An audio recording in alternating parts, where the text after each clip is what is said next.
Hello everyone, welcome to my YouTube channel. My name is Olubadan, and I recently moved back from Europe to Nigeria. While I was living in Europe, I was able to visit a lot of cities, a lot of towns, and I've never ever made this attempt in my own country. Trying to know more about my country, trying to know more about my origin, trying to know more about my tribe. I took this upon myself to move back home to understand all these things. And I'm ready to share this journey with you guys. So kindly subscribe to my YouTube channel and follow me in this journey. Thank you.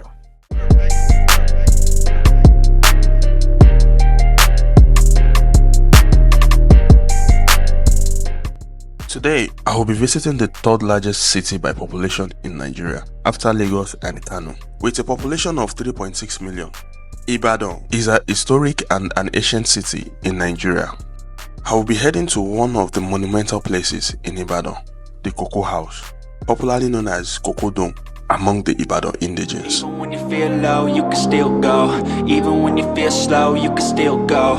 Even when there's no hope, you can still go. I never answer to no. Cocoa House is 105 meters high. It was the first skyscraper in West Africa and was from 1965 to 1979 the tallest building in Nigeria. It was said to be built from the proceeds of agricultural commodities, and it was commissioned by Chief Samuel Ladoke Akitola in the year 1965.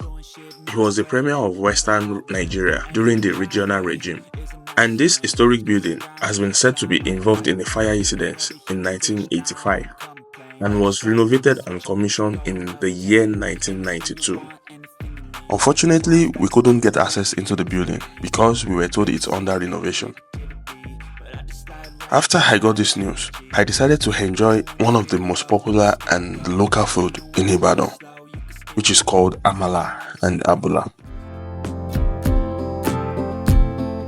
A friend of mine who owns a spot in Ibadan took me to his spot to enjoy this amazing delicacy.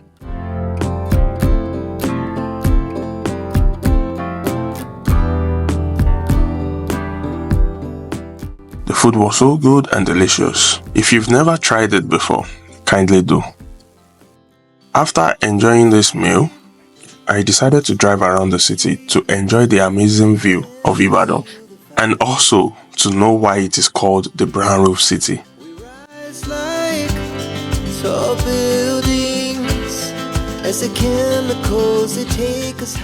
This view right here is why the city is called the Brown Roof City. Running wild.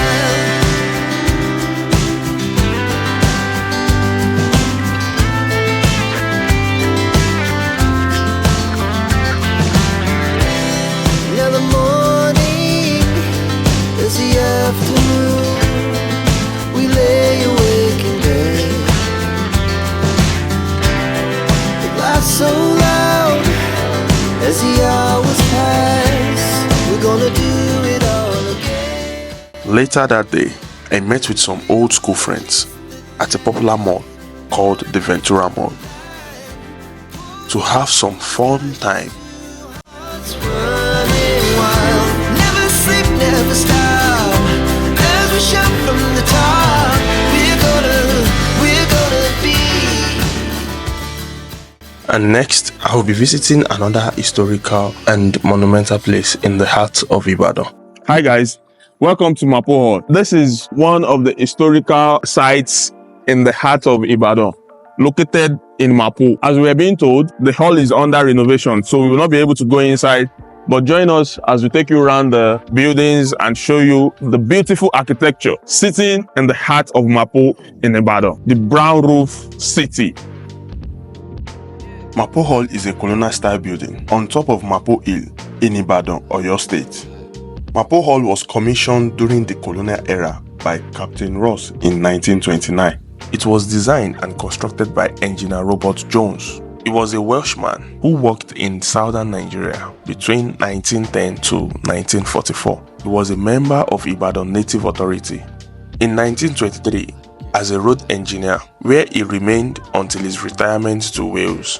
The cost of construction was reported as £24,000. And the construction of this Mapo Hall took 4 years. The foundation stone was laid in June 1925 by Captain W.A. Ross, the resident Oyo province, and it was completed and declared open by Sir Graham Thompson during the traditional leadership of Oba Shiyonbola Ladigbolu, the Alaafin of Oyo, and Oyewole, the Baale of Ibadan. On getting to this place, I met with the custodian who gave a brief history about this building and how it came into existence. From his words, there was a colonial master who came to Ibadan and discovered this particular site, which was used for this building to be the center of Ibadan. And he made an agreement, a proposal to the then Baale and the Oyo king, Oba Shiyonbola Ladigbolu. The colonial master happens to be a tax collector. And at the completion of this building, there was a temporary prison at the rooftop of the building where tax offenders were being kept under the sun, under the rain, without food, until their tax is being paid by their family. There was a man called Adebisi Idikon, an influential man and a philanthropist, who will be visiting his house also in this video. This man happens to be a very wealthy man and a cocoa merchant. He had a negotiation with the colonial master, the tax collector, where he paid off the debts of all Ibadan indigents and released everybody in the prison. He was compensated by the white man by building a replica of this building for him as a goodwill of his generosity. The significance of this building, as narrated by the custodian. This building stands as the first parliamentary house for the Western Region government, and there is no presidential aspirant who has never visited this building for political campaigns. Currently, we are at Boas Tower. This is another historical place in the heart of Ibadan, and we'll be touring this place with you guys, so come along. Alright guys, so we are currently at Boas Tower. So we have our tour guide here that will explain the significance of this place and what this place is being used for. So, please. You're highly welcome to Captain Boas Tower. As you have seen it on the wall, this building was named after a soldier known as Captain Boa. What led to the building of this tower? A soldier? Yeah. Okay. So what led to the erection of this tower was actually an event that happened during the colonial era. So when Nigeria was yet to gain independence, so before the advent of colonialism, there was a Yoruba nation where everybody lived like brothers and sisters. There was nothing like tribalism, statism among the Yorubas, because Yoruba had their own system of governance that was actually in line with the custom and tradition of Yoruba people. So, but when the white men came to colonize Yoruba people, they introduced a kind of system that was actually alien to the custom and tradition of the people. And as a result of that, crisis began among Yorubas, and there were a series of wars, tribal wars among Yorubas. So an event happened around 1893 to 1897, and that was exactly when the Katiba was actually sent to Yoruba land and his entourage to come and see to the end of those crises at that time. So Katiba and his entourage were here between 1893 to 1897. And he was actually the one that actually discovered this place at the center of Ibadan, and the highest place where you can see and be able to see everywhere. And if you actually look at it, we are on a hill, and look around, we are actually seeing as far as our eyes can lead us. And that time that we are talking about, the city has not been expanded as what you're having today. So it was actually easy for the soldiers to be able to see and to locate everywhere at that time. And they were able to quench the crisis that were happening among Yorubas within that 4 years that they spent here. So this tower was actually built in 1936. So also under the colonial era. And the structure was designed by a Scottish architect known as Stephen Jones. And it was actually a unique structure when you look at it. And it contained 47 steps. From the first one to the up to the last one, there are 47 numbers. And the height of the tower is 60 feet tall. 60 feet tall. Yeah. So it's also called Laipo. Laipo is interpreted in different meanings. By circumambulating, by moving around this place, we are Laipo, we are moving around. So for anybody that wants to have the view of the entire city, they will ask you to come to Laipo, because it will not be possible for you to be moving around the entire city. Go this place, go to Bere, go to Pata, go to it will not be. But coming to Laipo, you'll be able to have if not the entire view as what you're having, actually you can have the larger view of a city of brown roof. It's an ancient city. Now, that's one meaning for Laipo. Another meaning for Laipo means that the people of Ibadan, they are very wise and intelligent.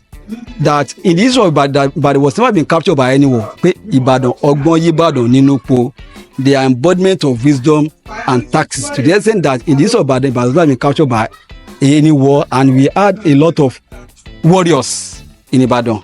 And it also means Laipo, Ibadan gbọ́ níwájú, Ibadan gbọ́ lẹ́yìn. More interesting fact about this tower, as narrated by the custodian, is that there is only one exit and one entry into this tower. This tower served a lot of purpose during the colonial era, and from this tower, a lot of places can be seen, such as the Cocoa Dome, the UCH, University College Hospital, the Olubadan Palace, and many other significant places. Alright guys, so currently now we are heading to the Olubadan Palace. It is about 450 meters from the Boas Tower, and as I've showed you before, that the Boas Tower covers literally the whole city of Ibadan. And from Ibadan, from that Boas Tower, you can see everywhere. So right now we are walking because the road is not so motorable from Boas Tower, and we are walking on the hills to get down there and say hello to the king of Ibadan, the Olubadan of Ibadan.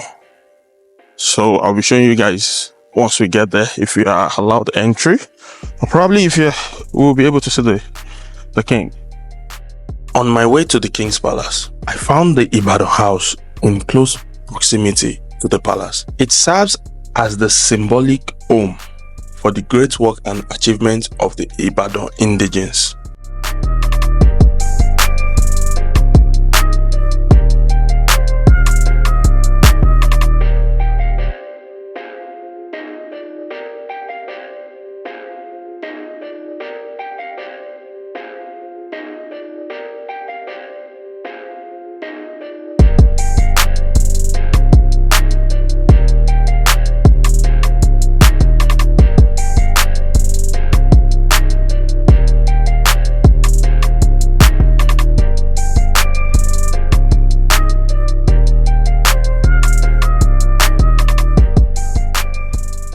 This is like a document signed, or like a treaty between the Yorubas. I think it was done during the war era, because I think Ibadan captured a lot of places in the Yoruba land. So a peace was agreed on.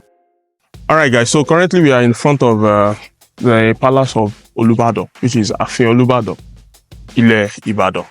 So we'll be trying to show you guys the inside, and we'll be trying to meet the king. Fingers crossed.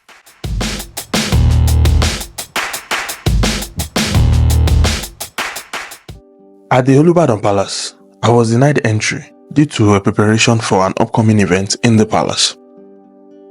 I met with the staff bearer known as Agbokpa. He explained in details part of Ibadan history. Ancient days. How did I put it? Babaláwo pé wọ́n fẹ́ tẹ ìlú kan dó. So Ifá tó tẹ Ìbàdàn dó lélẹ̀, odò Ifá ọ̀sẹ̀ méjì. So that's the Ifá tán gbé Ìbàdàn lé lórí. But to become the Olúbàdàn, pẹ̀lú nǹkan táwọn sọ lẹ́ẹ̀kan, this is Balogun line. We have two lines.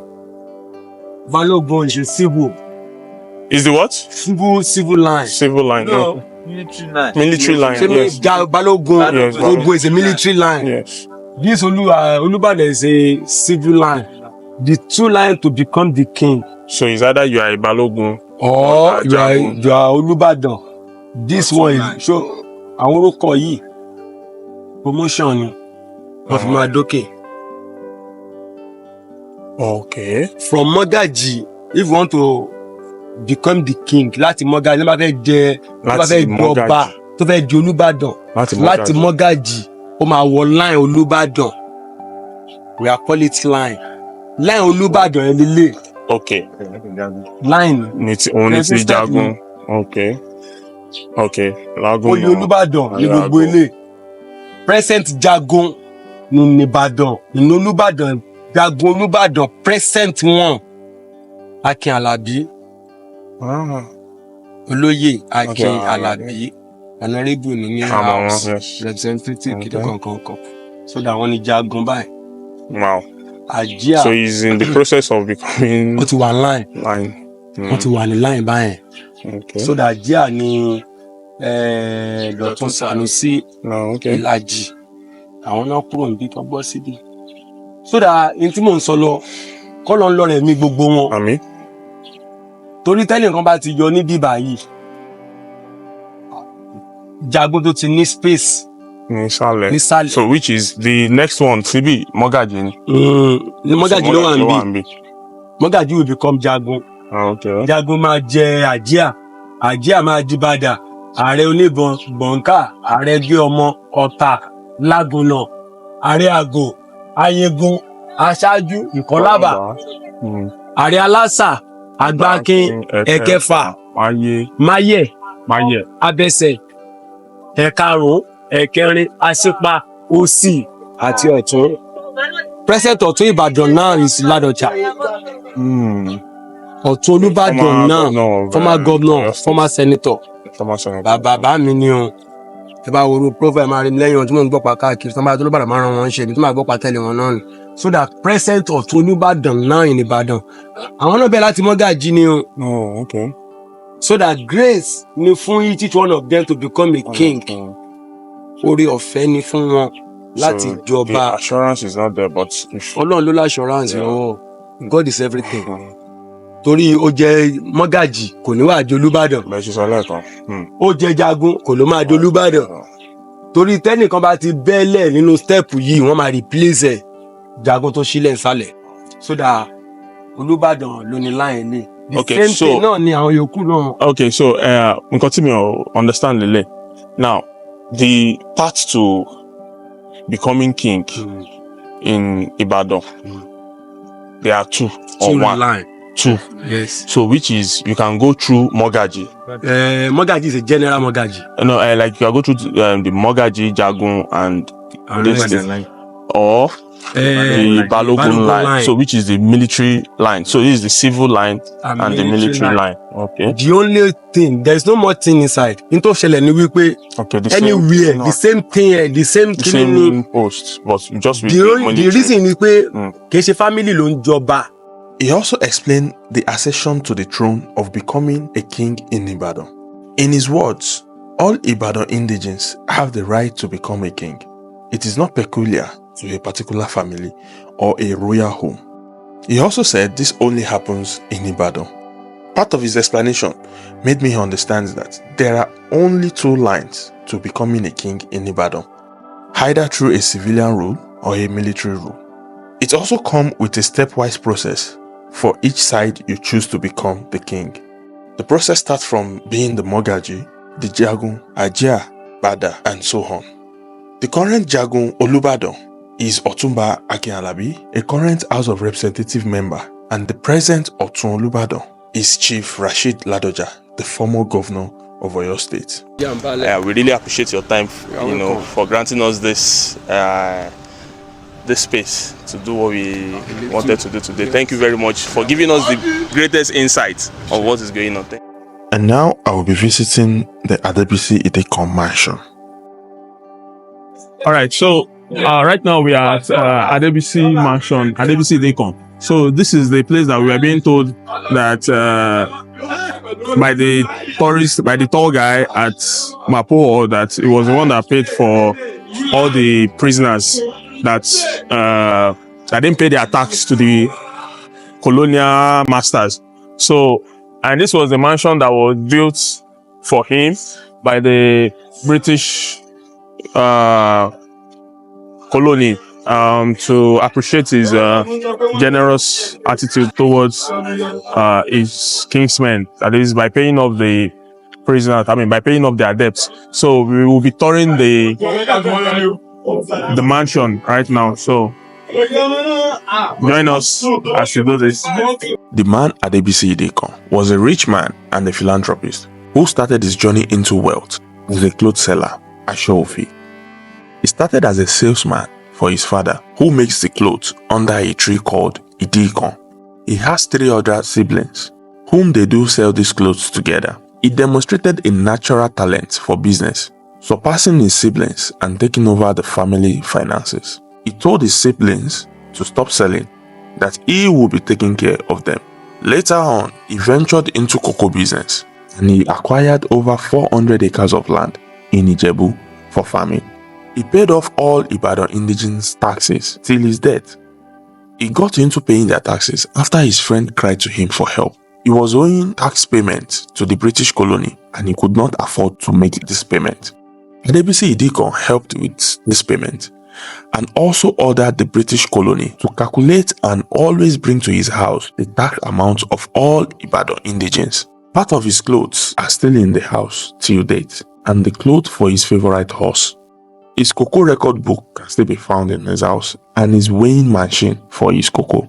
This mansion has over 90 rooms in it, and he also built a lot of houses on this land, which he gave to his siblings and all other family members. This is a historical place that every Nigerian should visit and know about. On this journey, I understand a lot of things about Ibadan, and I am also ready to explore more places. Thank you for joining me on this journey. See you in the next one.